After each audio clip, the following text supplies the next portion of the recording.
So Annamalai அவர்கள் 100 கோடி அவர் கையில் பணம் எங்கே இருந்தது? நானே ஆடு மேய்ச்சேன்னு சொல்கிறாரு.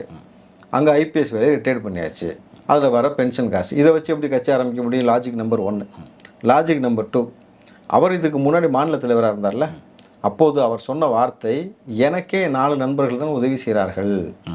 என் வாகனத்துக்கு ஒரு நண்பர் காசு கொடுக்குறாரு, பெட்ரோலுக்கு ஒரு நண்பர் காசு கொடுக்குறாரு, வீட்டு வாடகை ஒரு நண்பர் காசு கொடுக்குறாரு, கூட பிஎஸ்ஓவா வேறு யாரோ இருந்ததுக்கு செக்ரட்டரின்னு நினைக்கிறேன், அவர் பர்சனல் அசிஸ்டண்ட்டுக்கு வந்து தனியாக சம்பளம் ஒருத்தர் தான் கொடுக்குறான்னு சொன்ன பொழுது, நீங்கள் பிஜேபியில் மாநில தலைவராக இருக்கும் பொழுதே நீங்கள் அப்போ வந்து உங்களுக்கு 4 பேர் உதவி செஞ்சு தான் உங்களால் இது பண்ண முடிஞ்சுனாக்கா, இப்போ தனி கட்சி ஆரம்பிக்கிறீங்கனாக்கா அண்ணாமலையிடம் ஏது காசு, இவ்வளோ ஃபண்டு எங்கேருந்து வருது அப்படிங்கிற சந்தேகம். அப்போ சந்தேகம்லாம் இல்லை, அப்பட்டமாக தெரியுது.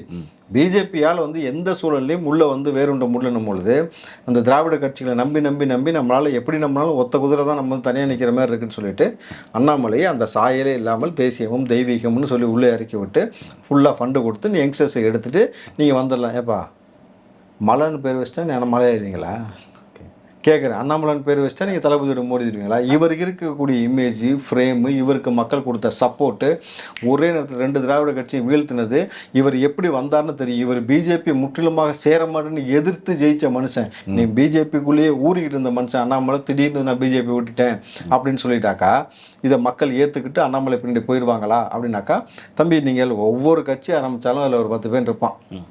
ஆனால் அதை தாண்டி பெரிய வெற்றியை சுவைத்து விட முடியுமானாக்கா முடியாது.